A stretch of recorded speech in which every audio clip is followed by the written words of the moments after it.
Bismillahirrahmanirrahim. Assalamu alaikum, and a very good day to all of you, my dear students. So far, we have started with the report writing, then gradually moved towards technical writing, then came up with the writing process, and gradually and steadily, now we have started to discuss the 7 C's of effective communication, through which you're going to make your writing and your communication more effective. So if we talk about the C's which we have covered in our previous lecture, alongside the basic introduction of what the basic 7 C's of communication are, we have talked in detail about clarity, conciseness, and completeness. And we have shown the manner in which these C's are interrelated to one another and also related and linked with the other C's of communication as well. The purpose of telling that information was to show you that these C's of communication are overlapping, interlinked, and are always needed together to make communication more effective. So if we talk about clarity, conciseness, and completeness, of course they will go alongside the other C's that we will be discussing in our today's lecture. Starting, of course, from concreteness. So what basically the word concrete tells you? Of course, it's telling you that it is basically related to mentioning and providing the specifics within your information.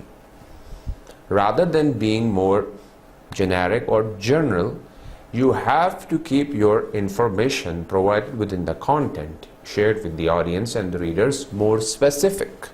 And what do we mean by this specific? We'll be coming ahead in the points that we'll be discussing within the C of concreteness. First, regarding the links and the connections, so it's basically connected with the C of clarity, conciseness, and consideration. Clarity, of course, if you are making things more specific for your readers, that means that you are making your content more clear.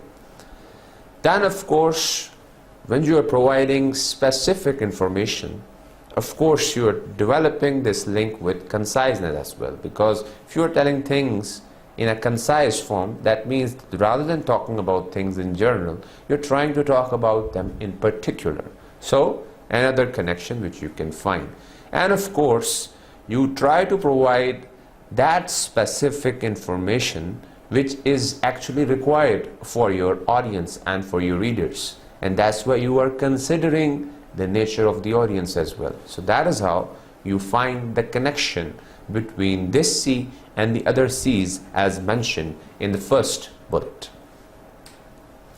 What do we mean when it comes to concreteness and how you can develop this within your information? It all begins with the interpretation of facts and figures. Facts and figures itself are not the ultimate goal when we talk about concreteness, but of course facts and figures should come alongside their interpretation, because of course, as we have discussed in our previous lectures as well, that there are different categories of your readers. The nature of audience also varies from situation to situation, and that is how the interpretation of these facts and figures will also go in line with these figures and facts themselves. Then the manner in which you can create this concreteness is by avoiding the use of vague words, particularly those with multiple meanings. As you can see within the slides as well, several, multiple, quickly, these are the words which are giving you a part of an information, but of course you have to get an idea on your own. There are several things in the room. Several. What do we mean by this several? What are you exactly pointing out when you are saying the word several? There are multiple tasks which are required which were performed by me last weekend. Like what? Again, you are simply giving a general statement rather than being more specific. So that is the difference between a general and a specific information. Doing things quickly, or you have to do this quickly. How quick? Can you please specify what do you mean when you are saying this word of quickly? So you're getting the idea that although these words are part of communication, but they are more oriented towards the general provision of information. But when we mean specific, then of course these words are not going to convey the meaning that you need when you want to develop concreteness within the information.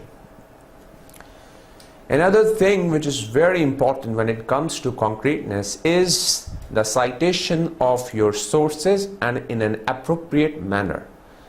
Because if you are citing sources and not giving them in the appropriate manner, of course it will become an example of plagiarism, and which is strictly prohibited and has to be avoided by all means. So your citation has to be appropriate, and of course it has to be done to make your content more concrete. Then if we talk about the next bullet, you have to provide numerical data within the sentence construction as well, because this numerical data will become the example of concreteness. You're not saying things in general by the use or the application of vague words. Rather, you are providing facts and specifics, and numerical data is an ideal example of those facts. And that's why it has to be there. And when it goes alongside the citation of sources, so you have an example in front of you that according to A and B, then you have this year that in which they have said this information, so 60% of the students, and so on and so forth. There is some information which is coming ahead, could be any, but that is the manner in which you have to provide the data with specifics, citing the sources and then providing the information with numerical data. This is one important aspect when we talk about developing concreteness within your content. If we move ahead, this point has to be kept in mind as well. You have to avoid letting the readers deduce the meaning to avoid misinterpretation. You have to provide all the specifics so that the readers can clearly get an idea of what you want to convey to your readers or your audience. But if you try to make your writing more literary, rhetorical, as we have in creative writing or literary writing, so what the writers are actually doing, they're coming up with these literary devices, symbolism and imagery and all the other devices which are used within a literary form of writing, just to make it more aesthetic, artistic. And the other thing, of course, is developing multiple interpretation, paving the way for multiple interpretations, and the readers can simply draw out and extract multiple meanings, which is not the ultimate goal when we talk about technical communication in journal.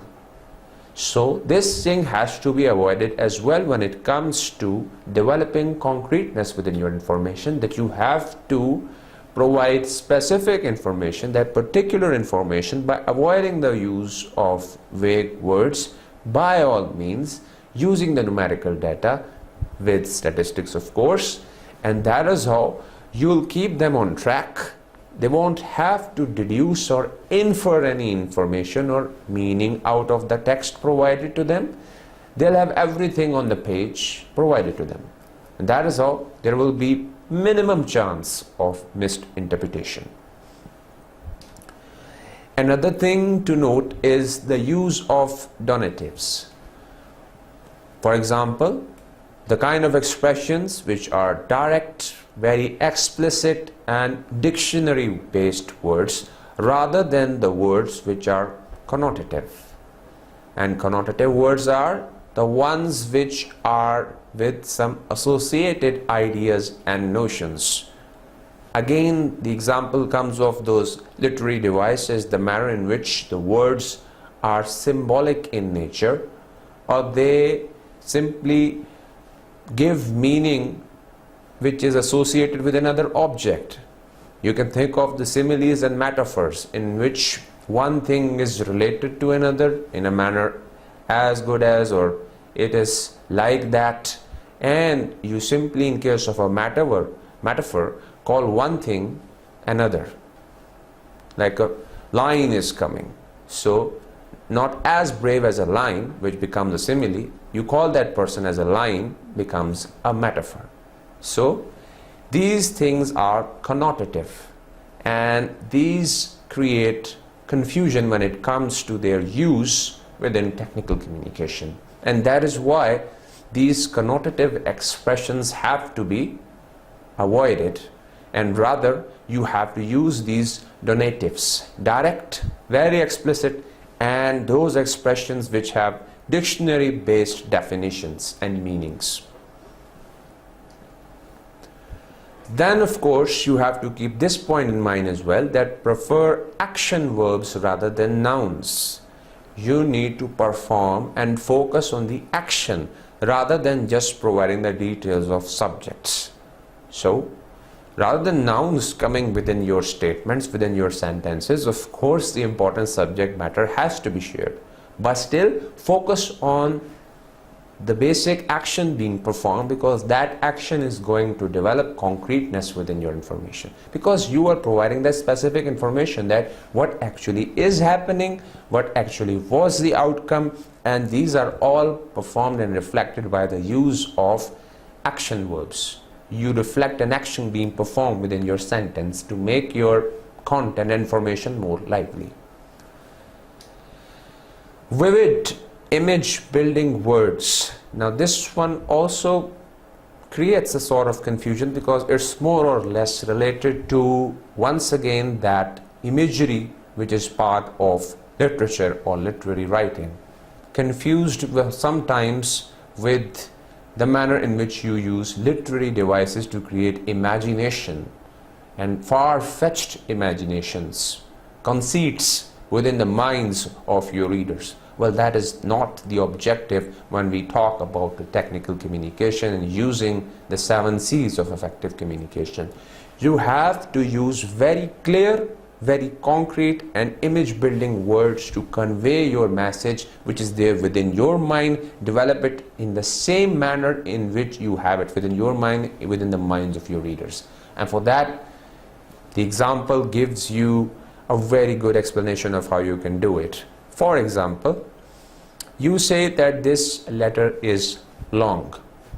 So long is just telling you in the form of an adjective that something has some length. But of course, you will only get a picture if you have some specifics.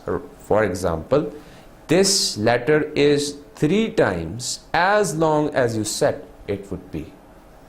So for example, 3 times as long as you said. So this information is already conveyed to them.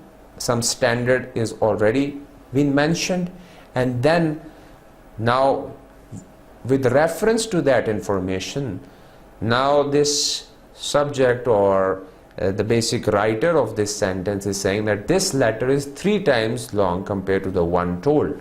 So there is a reference point, and with respect to that reference, then you are giving this comparison, and the reader now is in a position to develop this image within the mind. This is basically the purpose. Like I have this another example.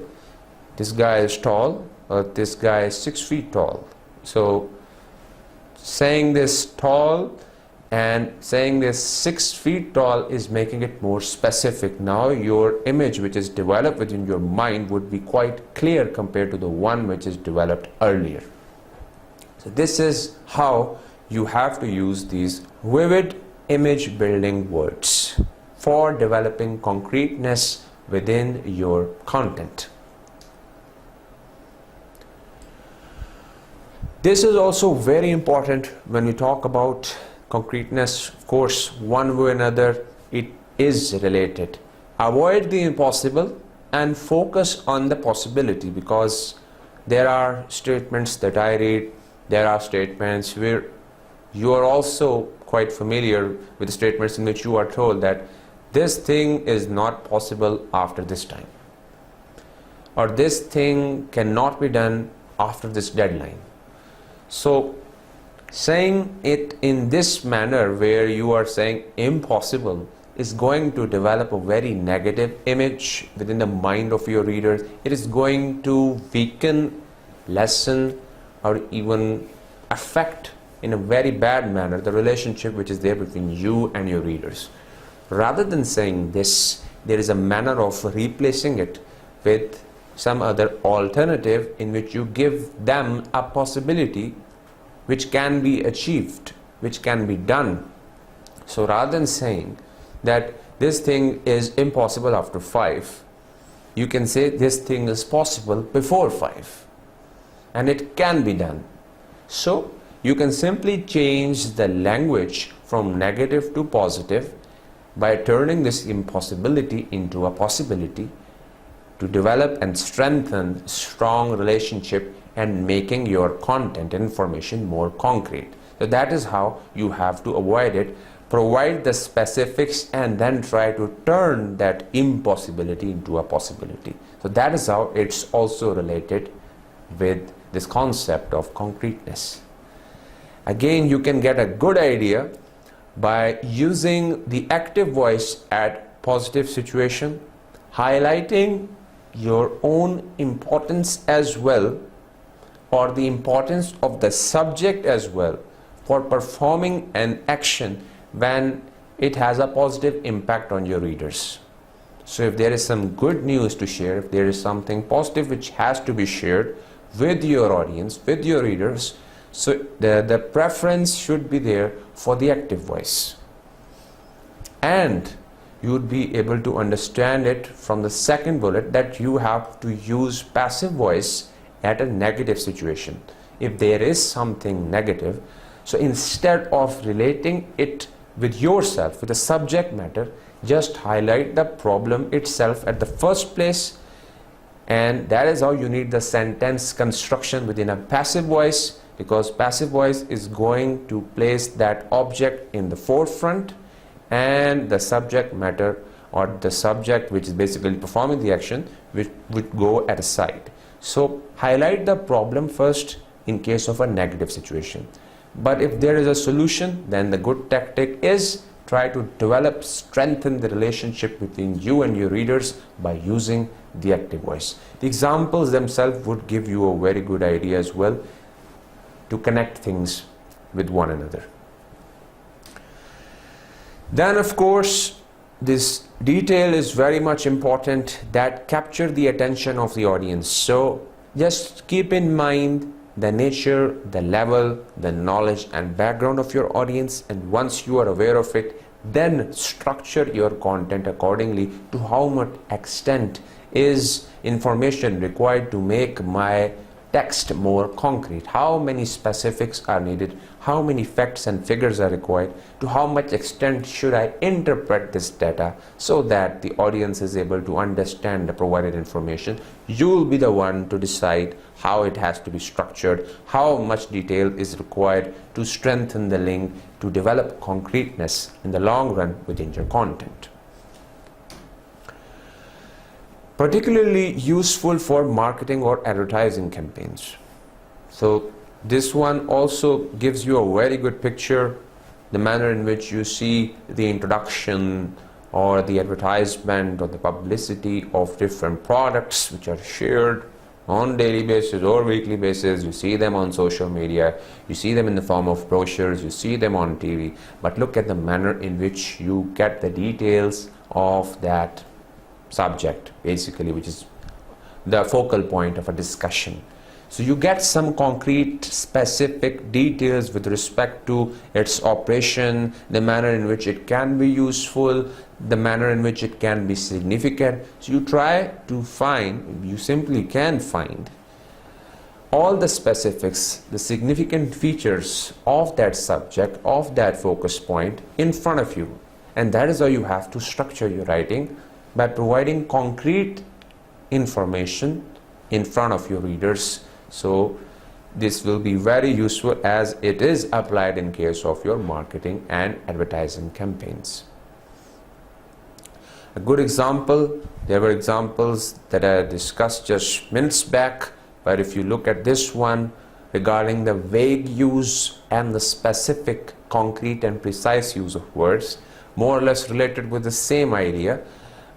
It's regarding the GMAT, which is basically a test of assessment, and its scores are being discussed over here within the two statements. One is a bit vague and the other is more concrete. Student GMAT scores are higher. How much higher compared to what? We are not getting any reference point, but over here you are getting clear detail of in 1996 the GMAT scores averaged 600. By 1997 they had risen to 610. You have a comparison between 2 years and two figures which can be related, which can be compared. So basically you have a reference point. If you make 1996 as a reference point, so with a reference to 1996, there is an improvement of marks in the year 1997. You're providing figures, you're providing facts, you are interpreting them, and that is basically the purpose of concreteness. That is how you develop it within your writing. Discussing some other example, now you will see a comparison of a bad and a good example, the manner in which we have shared it with some previous C's of communication as well. Just look at the statement. Hilltop Resort is the best resort. Do come to us on your next holiday. And that is it. So the question arises, is the best resort, okay, how? What's so special about it? Do come to us on your next holiday. Why should we come? And that is why I've written it as well for you, that these are the issues. How is it the best? Can you give any proof? Why should we come, or what's so special about it? These are the things missing, which is why I can say that this statement is basically missing concreteness. You're saying best, how, and why should we listen to this call of yours that do come to us on your next holiday? What's so special? And now if you look at this good example by the application of concreteness, Hilltop Resort is the jewel of Western Hills. Okay, we have a quality. Take a break from your work, escape from life's chaos and stress, relax and rejuvenate yourself at Hilltop. Go back fresh and energized. Again, a reference point. Again, you're getting this comparison with your day-to-day professional life, and for that you require a break. Once you will take a break, you return back, you will be so fresh, you will be so energized. So again, there are some specifics. Again, they are providing an information in a manner which is detailed again for the audience to understand. Compared to the one which was there previously, there is more detail for the audience to understand, be it the lay audience, because we have all sorts of audience, and that is how this information has been structured, making it more good for you to understand. You have some visualizing details, and you get comparison being provided between two situations. Now look at this one. The lunchbox wizard will save you time every day. First of all, even if you look at this term, if I would call it as a noun, so this noun is so confusing itself that you're not getting any idea at all that how is it going to save my time on every day, what this thing is. A car, or is it some motorbike? What is this basically thing? But one way or another is related to a lunch or a lunch box. So it more or less has to do with my meal. So the minds or the points which are coming with your mind would be that how is it going to save my time, what is so special about it, and why should we care what's in it, what basically this thing is. But to relate it with your day-to-day life, you develop concreteness and you get a structure of this form, that how much time you will find once again that element of comparison. How much time do you spend every day picking your kids' lunches? You are given a situation. No more. Just take a complete lunchbox visit from your refrigerator each day to give your kids a healthy lunch and have more time to play or read with them. So once again, it has highlighted the quality of time saving. It has turned out to be something that you place within a refrigerator, a wizard which is going to provide you lunch for your kids and in an efficient manner so that you can spend more time. So again, getting a vivid image which you can develop by the explanation being provided to you. You are getting a comparison between two states, the one in which you are and the one in which you will go as a result of this wizard. And based on this argumentation, or the manner in which the points have been provided to you, the idea seems to a good extent practicable.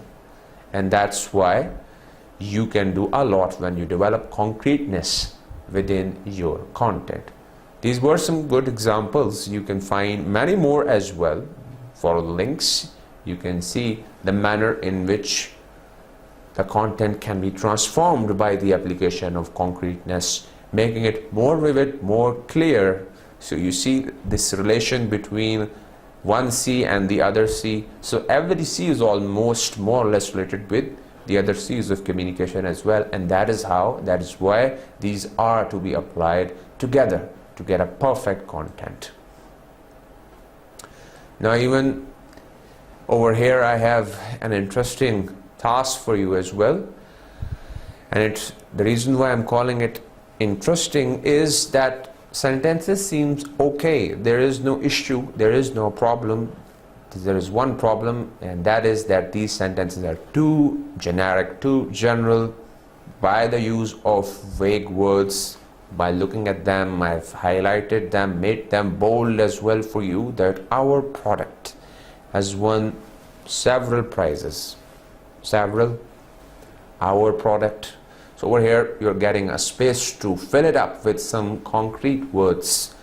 These brakes stop a car within a short distance. Like I have ABS within my own automobile. There are many other forms, so you can fill it with the form of brake that you have within your car, or even you can search for it in case you don't. That is not an issue.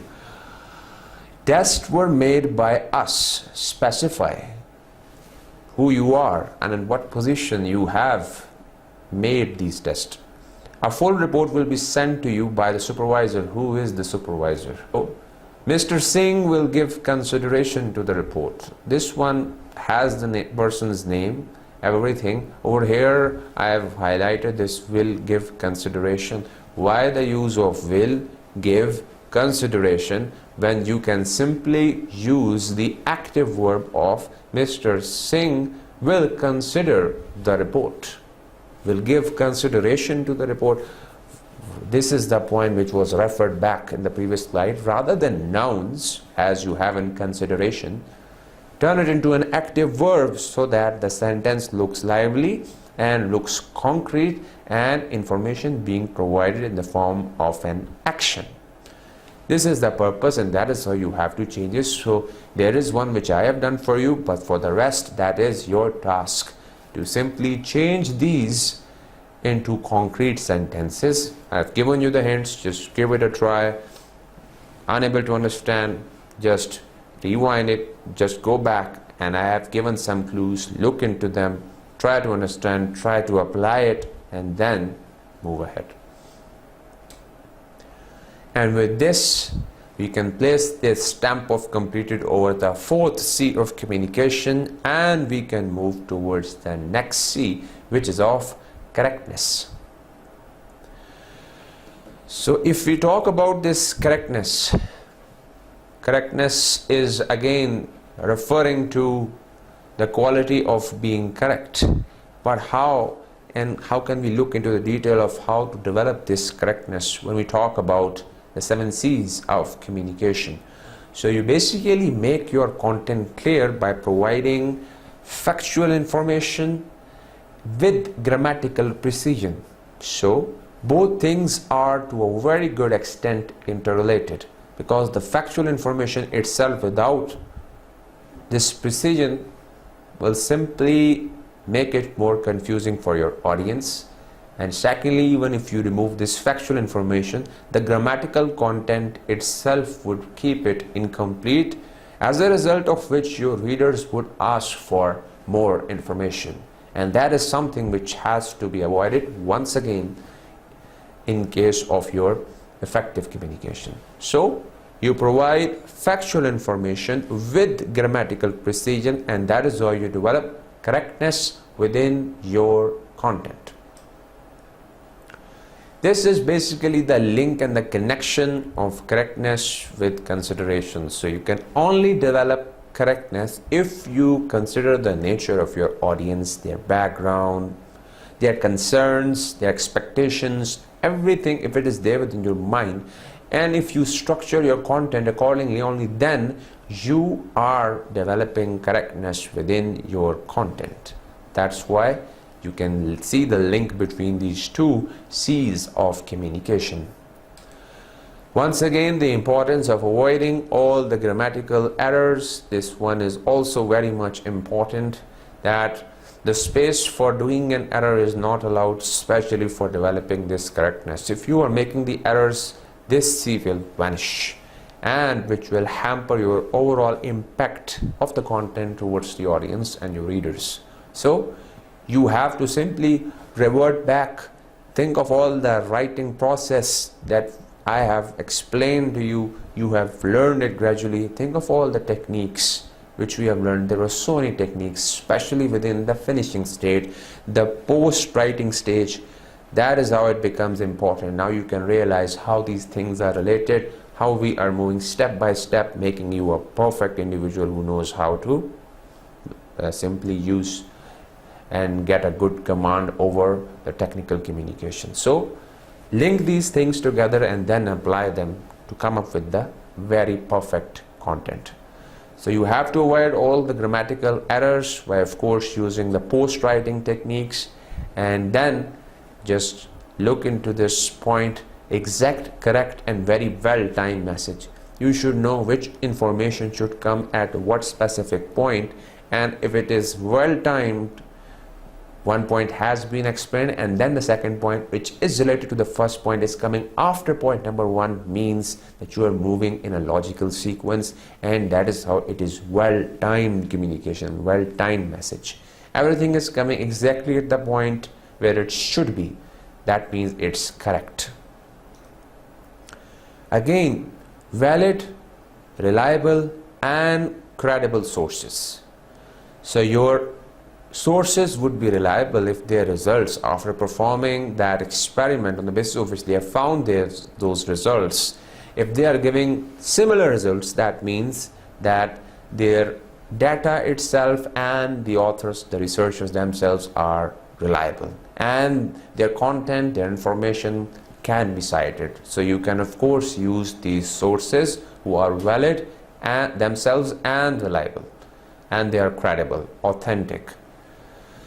So you have to avoid all the unreliable sources for scientific publication, in which there is always a chance of the information which is not valid, which are missing these points of reliability, validity, and credibility. So all these sources in which these 3 points, these qualities, these characteristics are missing, are to be avoided. So there are examples.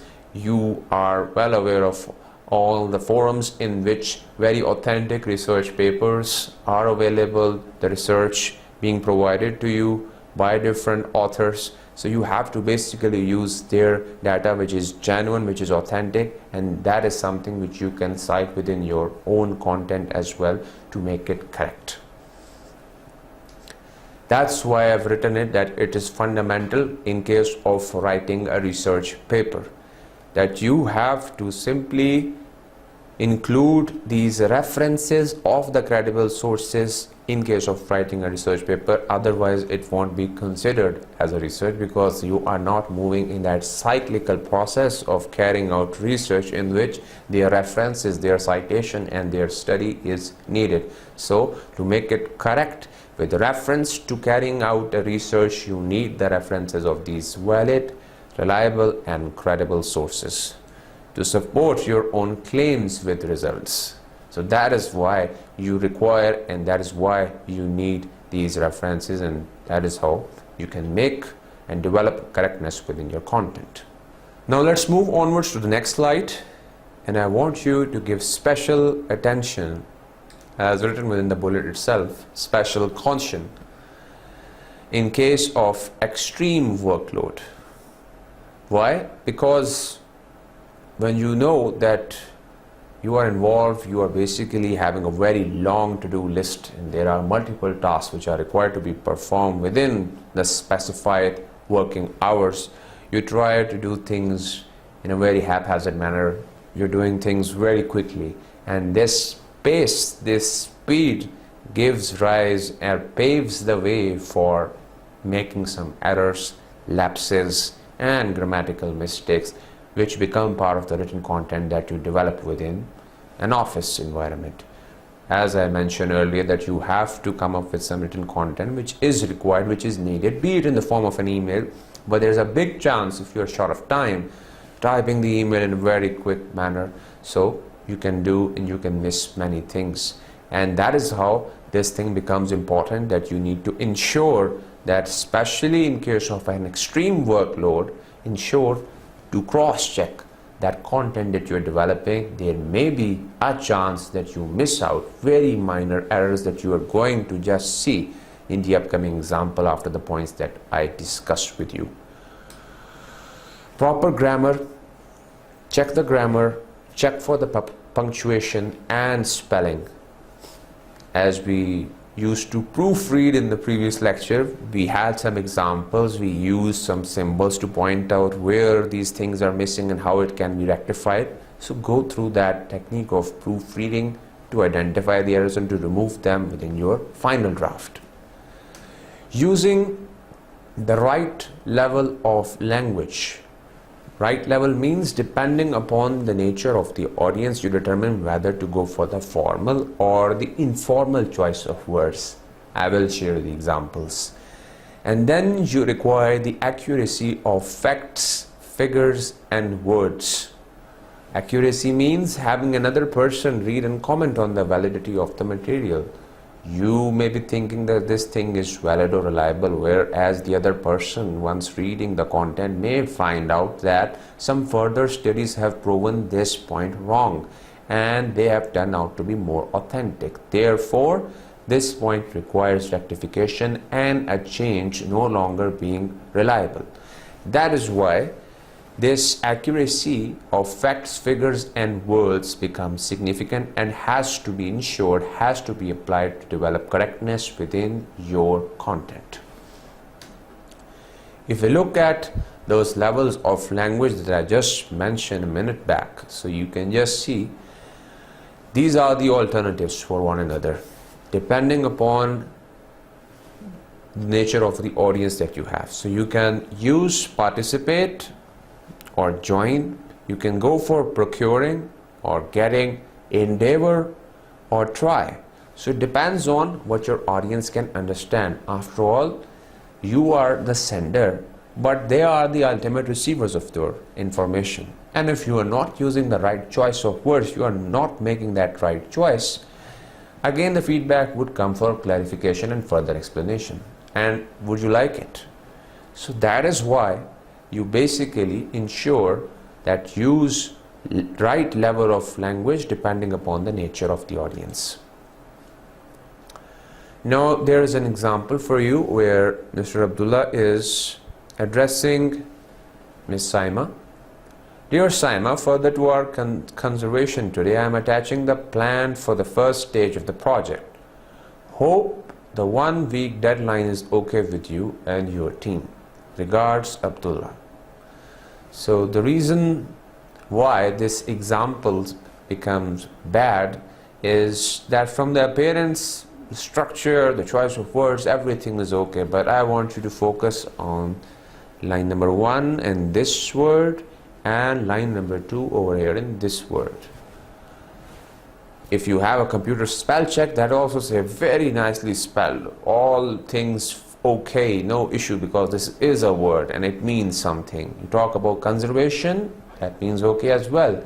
But if you talk about vocabulary in context, it will tell you something is wrong, something is not right.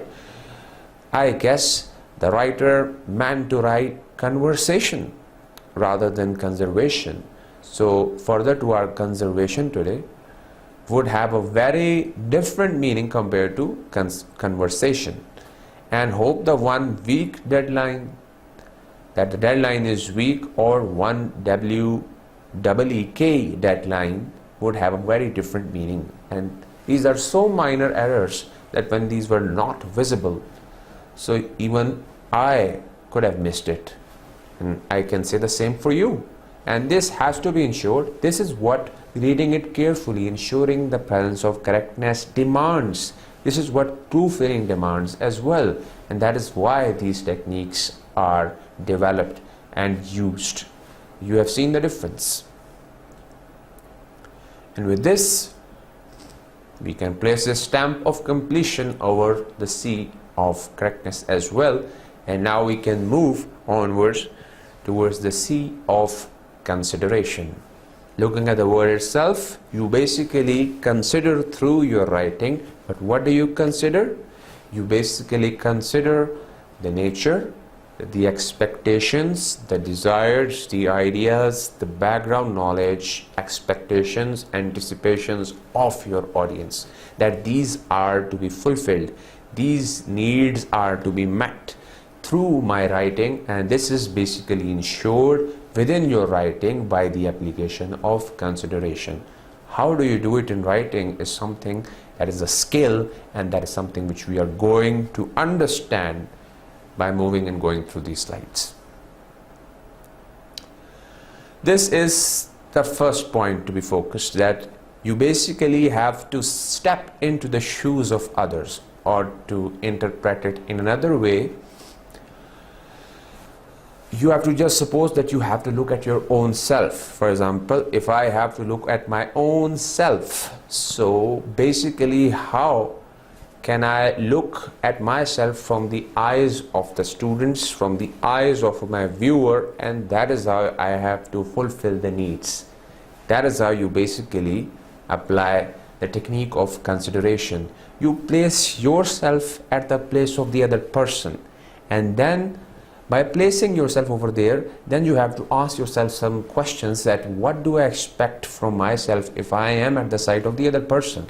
So whatsoever comes within your mind has to be ensured by returning back to your own place, and then you know what the other person is expecting, desiring, or simply having in mind, and then try to answer all those queries, those answers, those demands and desires. And that is you basically do through this C of consideration, by stepping into the shoes of the others.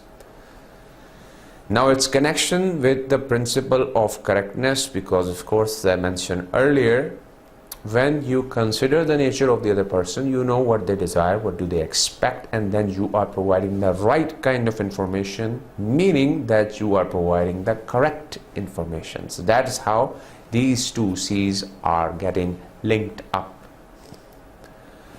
What you do basically is you consider the expectations of the audience, but not just restrict to the expectations. You try to meet those expectations as well, and that is how you develop this C, or to make your communication more effective. You provide a visual design alongside a good use of language.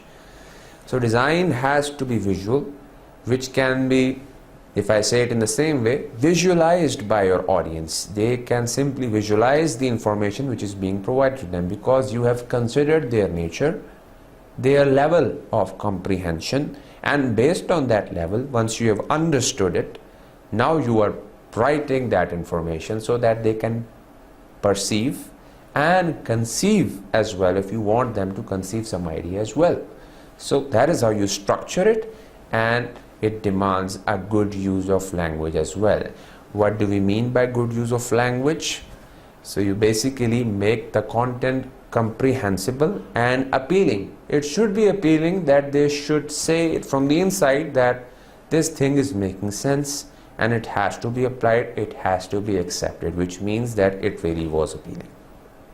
If they are taking an action, that means that you have made a difference, you have achieved the target of changing or affecting their perspective, if that was your ultimate goal, but you have done it, and that is basically by the use of good language and helping them visualizing it through writing.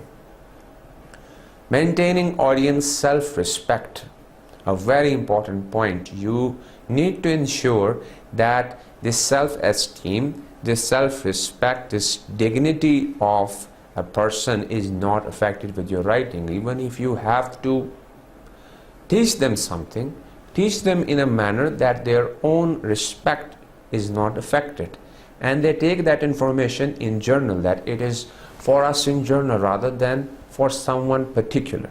No, that is to be avoided. Keep things in journal, discuss them for general audience so that they all may think, okay, it's for us all, not for me for committing that specific crime. No, keep yourself and your language journal, not to affect their self-respect. No harm to their emotion. Again, these two are very much related. Affecting their self-respect means you're making them more emotional. And certainly, there are certain things within our convention, within our norms, which should be respected. And if these are affected in case of a cultural clash, that can create a lot of trouble in the overall comprehension of your content. That is why ensure self-respect of norms, traditions, customs, because that is how you're going to develop this sea of consideration. You're considering your audience. You know to whom you are talking, to whom you are addressing, to whom you are writing, and you structure your writing accordingly so that it may not be taken in a negative sense. This is also a very good technique to develop this connection between you, yourself, and your audience. This is called as the you attitude. The attitude or the technique or the approach of using this second person you, the use of this word you within your sentence means that despite being the one writing or the addressing or speaking, you are giving a very good space to the person who is being addressed, who is the addressee, who is the reader or the listener, viewer of the provided information. So when you say you, as I even talk to you, so I know that basically I have to apply all these C's to make my communication more effective and to involve you within this overall learning process. That is how this thing becomes important. Ensuring to involve your audience and your readers within this process of comprehension and development of content is something that you do by the application of you attitude. You'll get these sad emoticons on other people's faces by coming up with these expressions such as we'll be extending our hours to make shopping more convenient, because again you are just keeping things authoritative by saying we'll do this. But just shifting it and saying it as you'll be able to shop evenings with the extended hours means this thing is being done for you. You are the one getting the advantage, and that's why you make the other person realize I'm important. This is what you get as a result of applying the you attitude, and that is how it becomes important. However, avoid overuse of however as well. The manner in which I have used it, although it was rare, I don't use it quite often, but I don't know, I am not noticing, I am not concentrating on whether I am using it or not. My focus remains on the delivering of the lecture. But you have to avoid the overuse of the word however, because if you are saying this however time and again alongside each and every statement, that means that you're listener would realize, or your viewer would realize, that the other point, the point which is said after however, is not on our side, is the negative aspect which is there within each statement, which means that overall this person is not on our side, not credible, not authentic, not being sincere to us, because alongside each positive he always says this, however, this thing has to be done within the given provided deadline. So that's why wherever essential, wherever needed, do use it, but use it appropriately. That's why this clarity, completeness, conciseness, all the C's have been developed and have to be applied together. Again, for this stepping into the shoes of others to develop consideration requires that you understand audience desire, expectations, ideas, emotions, attitude, probable reaction. This is also very important, that in addition to all the points, you should also learn to anticipate what could be the expected reaction once I share this information. And by imagining, by anticipating, by predicting that reaction, try to come up with an alternative after that statement which you have given, which could have arisen that reaction. Provide a statement which could calm them down in case of a strong reaction which is possible as a result of the information being shared, if it's really essential to be shared. Otherwise, you know how to convey information based on the examples we have discussed and the examples which are following ahead.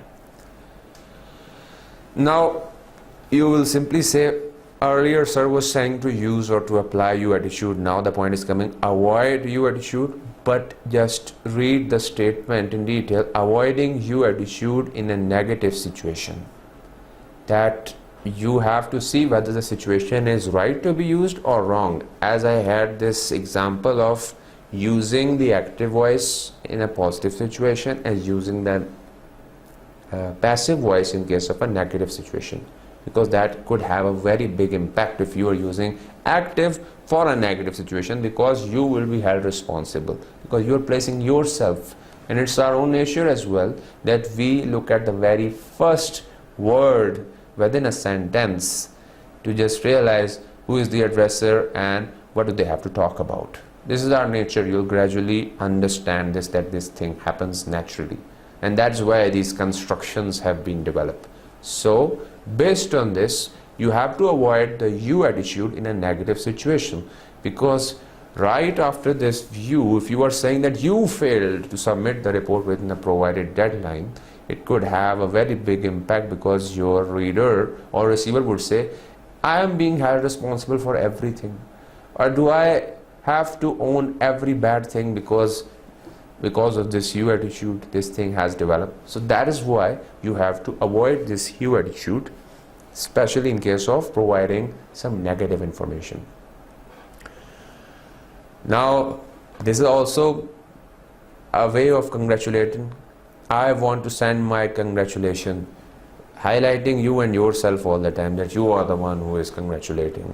Rather than this, or turning it into a first person, I am just the one who is congratulating. Rather than congratulations to you for everything which you have done, for scoring good marks, for getting married, for getting a good job, for anything. Focus on you, especially for a positive situation. In case of negative, don't focus on them. Rather, the subject itself requires the explanation. No need to give blame to anyone, not to yourself, not to that person. You need to apply the principles of integrity and ethics. Integrity, you need to be honest. You need to make sure that things provided are authentic, credible, once again linking it with the C of correctness. So that's how you need to be honest, be sincere with your readers, and that is how you're basically considering and giving them a space. And ethics, of course, you need to use your moral sense. You should use that sense of differentiating right from wrong, calling right what is right and calling it wrong what is actually wrong, because after all, this is going to have an impact, because your information might be forwarded to so many readers, and that is why if it's correct at the first place, it's going to have a good impact. Otherwise it may turn out to be a negative chain reaction, which has a very lethal kind of outcome in the long run. So that's why maintain these principles of integrity and ethics. Benefits must meet the recipient's needs, address their concerns, and offer them reward. That is how you develop consideration as well, because in the long run you're basically providing them a picture of that this is going to be the reward of the information being provided to you. That is the action which is required to be performed. This is something which you will get as a result of it. So tell them that this is to meet your needs, and that is how your issues are being addressed, and as a result of this, that is what you will get out of it. So focus on needs, concerns, and rewards should be the focus to develop consideration within your writing. Another point to focus on is understanding professional knowledge, level of education, age, and interest of your audience. It's more or less related to the nature of the audience basically, and all these are basic aspects that you need to ensure are there. You are well aware of it, and that is how you have structured it. You are aware of their knowledge, level of education, age, how much extent they are mature enough, and of course their interest. If it's the subject is of their interest, they'll go with you. If it's something new, then you will have to arrange it in a manner to make it interesting and to develop their interest. That is how you need and you require a very interesting and a very smart use of these C's of communication, which is the next level. But for now, basically, we are moving towards understanding these C's of communication. Again, it's important to relate to the target group and be involved. You just don't have to stand on stage and then addressing everyone, but you have to become part of that mass, involve them within this meaning making process, make them realize that you are one of them, you are part of the same team, and you have to do this together. And that is how you basically show them that we are together, and I consider each and every one of you. The information is also being provided by considering your concerns, and that is how you have to make yourself part of the target group. Standing alone won't help you. Do not try to become someone who is other than everyone whom you are addressing. This distance is again going to affect this communication, two-way communication taking place between you and your readers. Involve yourself, become a single unit, and then convey things to them. It will be more effective. Avoiding the use of unpleasant words, again related to other C's. It is impossible to open an account for you today is not an example to be shared, is not an example of consideration, meaning that this thing is basically wrong. When you travel on your company expense, you will not receive approval for the first class fare. So this use of you will not receive or it is impossible, this is the reason I have made them bold, that these are the things which are totally going against the basic concept of consideration. You have to consider, and the reason why just examples are there is that points have been explained. Rather than the impossibility, focus on the possibility. Just tell them the alternative which is possible.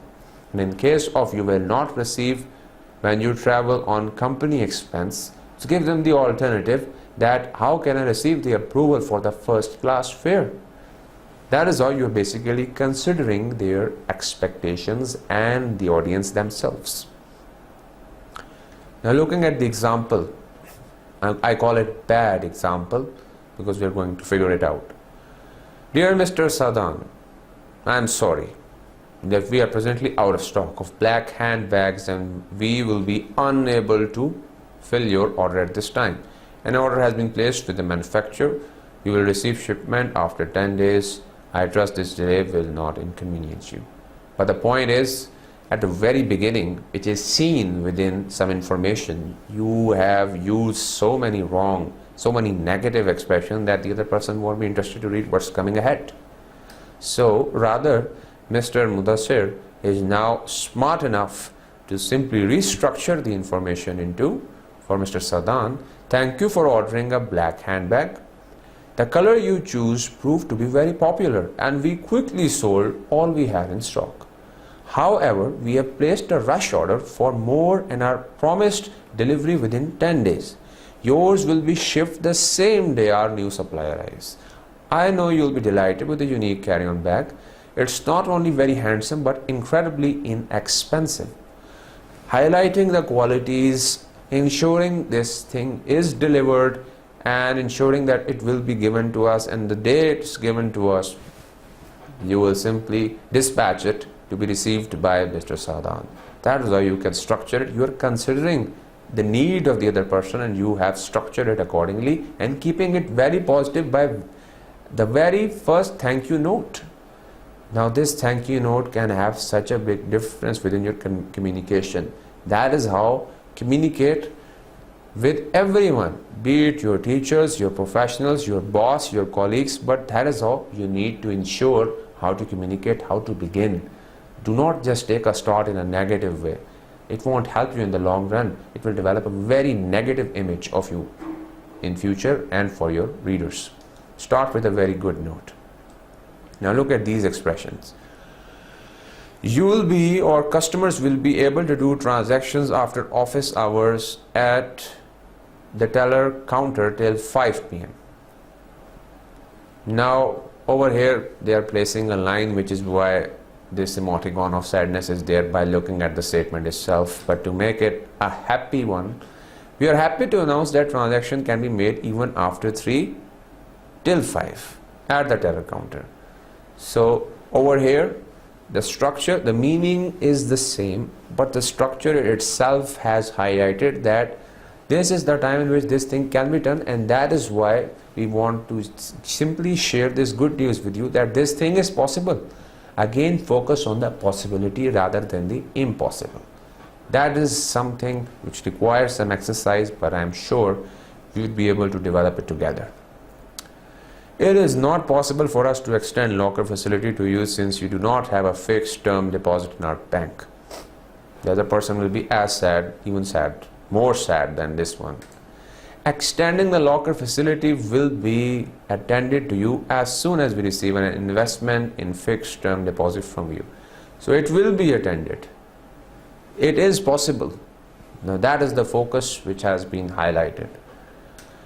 Now this example is also very beautiful, very brief, very concise, but rather than calling the other person using the you attitude in a negative way, you are wrong, it'll be like as sad as he or she is.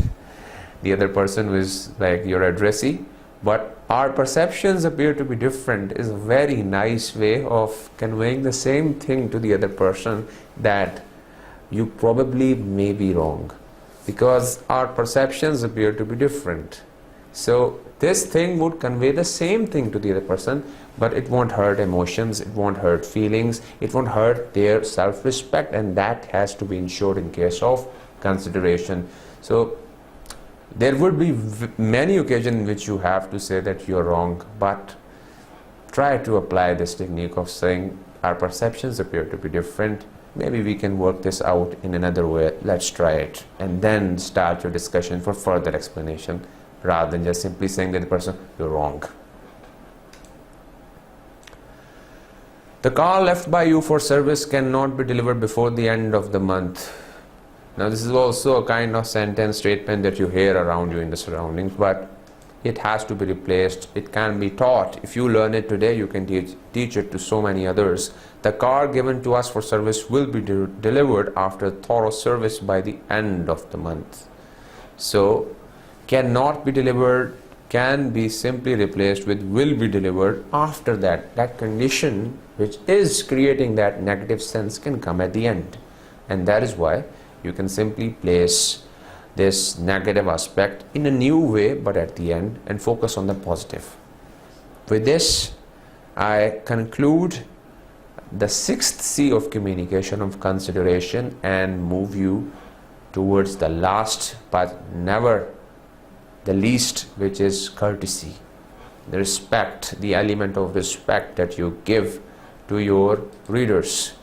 Very important C of communication, and it can be developed within your writing as well. As you will see that it's directly linked with all the other C's of communication, talking about just direct connection.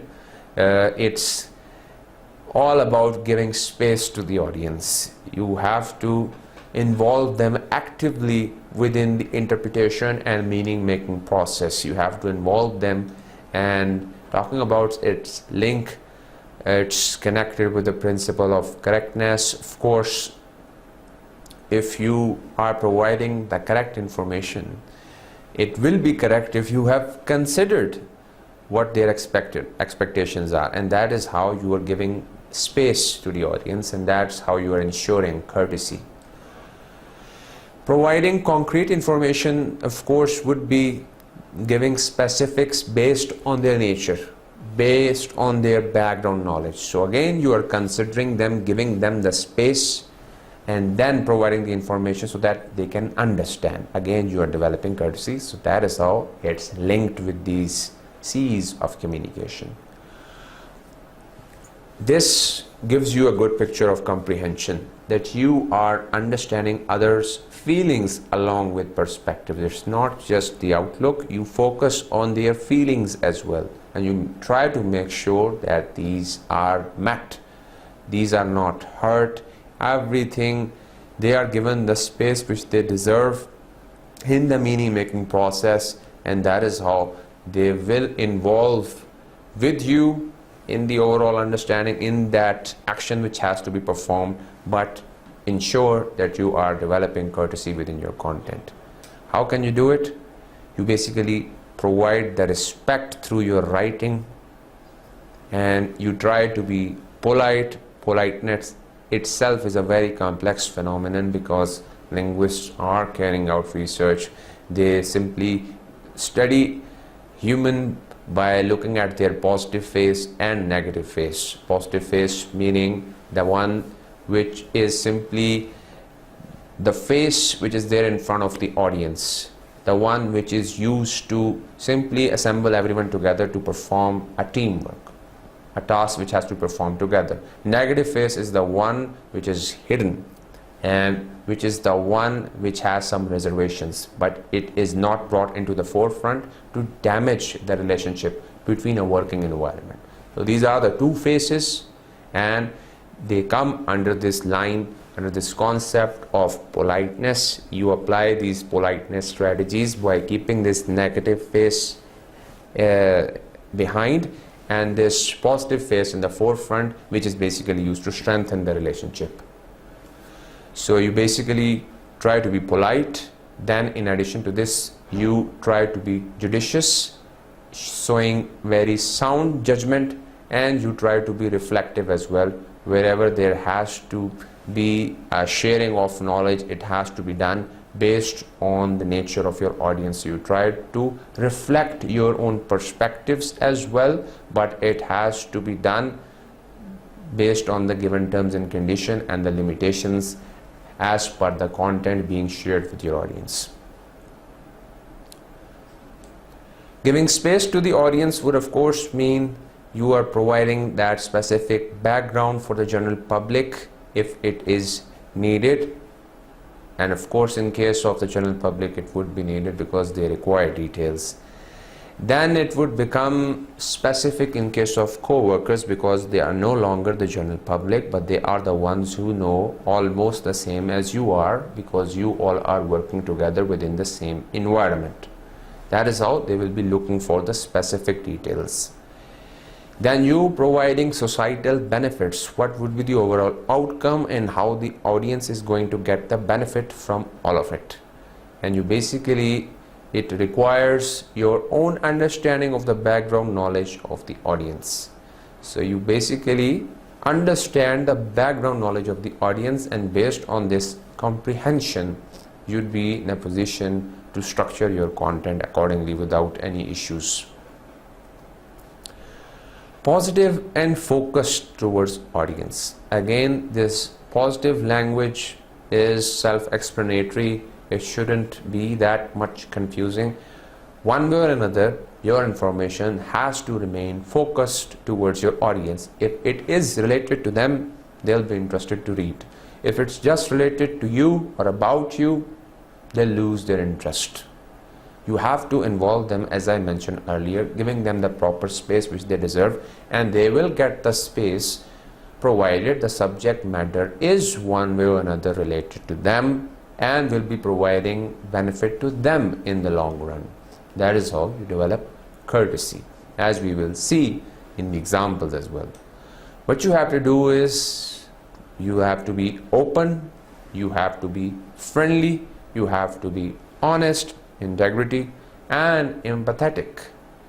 Empathetic means you have to go to the next level of sympathy, because sympathy is something in which you cannot experience the feelings of that person because you are not in the same state. Of course, it's a very tough task, because if you have not gone through a tragedy, you won't be able to understand the tragedy of the other person, because that is how you are able to empathize with the other person, if you have experienced the same thing which that other person has experienced. Otherwise, it would be just sympathy.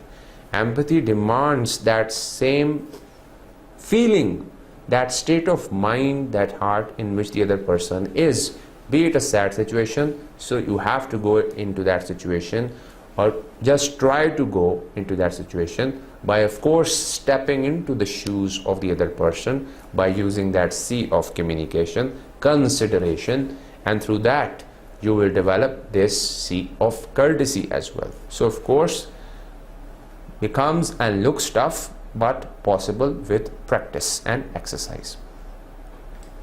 Again, for courtesy or giving space to the audience, you can give space based on the application of you attitude, and has to be used based on the principles as discussed. Positive situation, do not blame them for a negative situation, do not overuse it. A normal or an average use as per needed is the one which you can use for developing a strong relationship with your audience. Being thoughtful and appreciative, of course, if you are appreciating and trying to be thoughtful, you're giving them space for understanding the concept being provided. Using non-discriminatory expressions. Non-discriminatory means the expressions which are more generic, which can be used for all kinds of people, because although we know we have class distinction and there are so many classes, but the purpose here of writing is to involve them, everyone, as a single unit. If you want your organization to prosper, you have to make them as a single unit. You have to make them work as a team. Of course, they would have their different functions, but they still have to consider themselves as one and the same, part of a single crew. So that is how you can use these terms, such as employees, in case of an academic environment, students, and you have to avoid these annoying expressions such as delinquent, you fail to, contrary to your interference, such expressions which are coming at the beginning, inexcusable, nonsense. Well, these are the expressions which are going to really harm the overall relationship between you and your audience, and that is why these are required to be avoided by all means, especially for giving the courtesy which they deserve. You need to omit expressions that hurt, irritate, or insult or humiliate your audience, because these are certain expressions which are at times used when the person is not aware of these C's of communication. And that is how their overall progress of an organization, of a company, or an office itself in general gets affected, because the relationship themselves are not that strong. The employees, the fellows, they're not sincere with one another. But this communication itself is like the first step of having a strong tie. You get together by this communication, and that is why you need to ensure that this is very effective. And that is why these C's are very much important. So Never try to use, as you don't use in case of your oral communication as well, such expression which may hurt, irritate or insult. If you are expected to grant apologies, do it graciously. Don't try to keep reservation with anyone. And that shouldn't be reflected within your writing as well by coming up with these negative indirect expressions. You are aware of these expressions in which you are saying one thing meaning another. These are required to be avoided as well. Very much needed. Then still try to say things indirectly as you have learned through these C's, but still try to strengthen your bonds, your relationship with your fellows, which will help you in the long run. This point is also very important regarding the use of titles as observed in so many occasions. We do it at times casually, spontaneously, by mistake, unconsciously, but if two persons are to be addressed, one lady and a gentleman, so sometimes the name of a person is just taken, the male basically is taken without a title. For example, Miss Saima and Anmol sitting together in the office. Miss Saima and Anmol sitting together in the office will be shifted to the next room.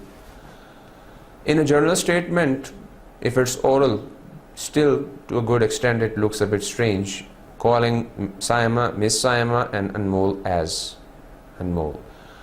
But rather, in case of written, ensure to use the title Miss Saima and Mr. Anmol sitting in room number 1 will be shifted to room number 3 or 4 whatsoever, and so on and so forth. But the purpose is ensure to use titles. These are meant for giving courtesy, respect, considering the audience, their level, everything. But of course, the most important, courtesy. That's why these titles are very much important and have to be used. Making it tactful, thoughtful, appreciative. How can you do it? Stupid letter, I can't understand any of it. Clearly you did not read my latest facts. So you're going to have such a face as you see on the right hand side, because the language itself is very abusive, very negative. It will harm that person for whom this thing has been written or to whom it's spoken. A very good way of saying this, it's my understanding that there is a need of some improvement, or sometimes my wording is not precise. Let me try it again. Rather than you did not understand any of what I have just said, even the manner in which I have just said it, it would have looked quite negative to you. So that is how you can just restructure things, and this restructuring is going to change the overall tone all of a sudden from negative to very positive. Of course, requires practice. Now looking at the example, an interesting example. Hey man, what's this I hear about the good news? You sure pulled a fast one this past weekend and then didn't tell any of us about it. Give my regards to the little lady and wish her the best, she'll need it. So hopefully some of you may be getting the idea of what this is about, but overall it is missing this C of courtesy. So rather than just this indirect expression of mocking the other person or ridiculing the other person, better to give them respect in writing by starting with this felicitation. Warm congratulations on your wedding.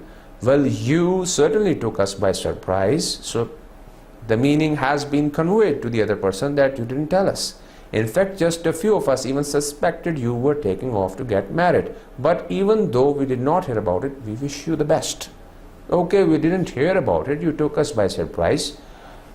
We were expecting that you may tell us, but overall, it's okay. We wish you all the best. Give our warm regards to your new partner.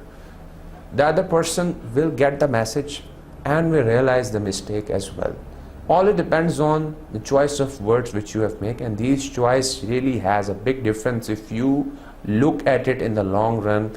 Just look at the newspapers as well, the manner in which the leaders of different nations interact. when they have to give a message, just look at the choice of words they make, which becomes the headlines of these newspapers as well. You will get an idea how they are representing their states, their nation, their country, and you'll get an idea how they maintain courtesy while conveying a strong message if they have to. What did I mean by non-discriminatory expressions when I talked about it? The ones which are providing an equal treatment to people regardless of gender, race, ethnic origin and physical features. So it all begins with, rather than using a freshman, new student, entering student, instead of manpower, workers, employees, rather than man-made, you can say constructed, manufactured or built, and in case of a chairman, chairperson or chair. A bad example would give you an idea of how you can maintain courtesy within your content. Mr. Muzammil is talking to Mr. Ali regarding an issue. I really do not appreciate how your IT team ignores the request of my team alone. My team is an important function in this organization. We have our own IT requirement. Can you ensure that your team responds promptly to my team's request hereon? Very strong message in a negative manner. Therefore, Mr. Muzammil, I believe you require the application of courtesy within your writing, and once Mr. Muzammil did this, that is how he restructured his writing. Hi Mr. Ali. I understand that the IT team is swamped with work and gets requests from every department in the organization. My team, however, is working on a high priority project, and I would greatly appreciate if you ask your team members to respond to my team's queries promptly and help us complete this project on time. Please do let me know if you need anything from me. Regards. Thank you, Mr. Muzammil. That is how you can simply restructure your writing by applying this C of courtesy, and that is going to make a big difference, because in the previous example I don't think Mr. Ali would have given any heed to what Zamil just said. He would have said, no, look at the manner he's talking to me, I'm not paying any heed to it. But this use of courtesy within the language would have made him realize it's my mistake and I have to do something about it. So this is basically how you can apply courtesy. This brings us to the end of the 7 C's of effective communication. Hopefully, and I believe that these 7 C's are going to help you a lot in your professional life, in your academic life. Just start giving them a practice. Now when you start writing, in addition to this writing process that you go through, just keep in mind these C's, the manner in which these are used, the manner in which these can be applied to make your writing effective, and I'm sure it is going to make a big difference in the overall communication that you are doing with your audience, with your readers, with your viewers. So I'll be very happy as well to see your feedback once you have started applying the 7 C's of communication. Just a quick review. This is the focus of our today's lecture, 7 C's, and we have successfully covered the rest of the 4 C's of concreteness, correctness, consideration, and courtesy. So with this, the 7 C's of communication come to an end, and in the next lecture we are going to start the next topic. Till then, it's goodbye and Assalamu alaikum from my side. Thank you.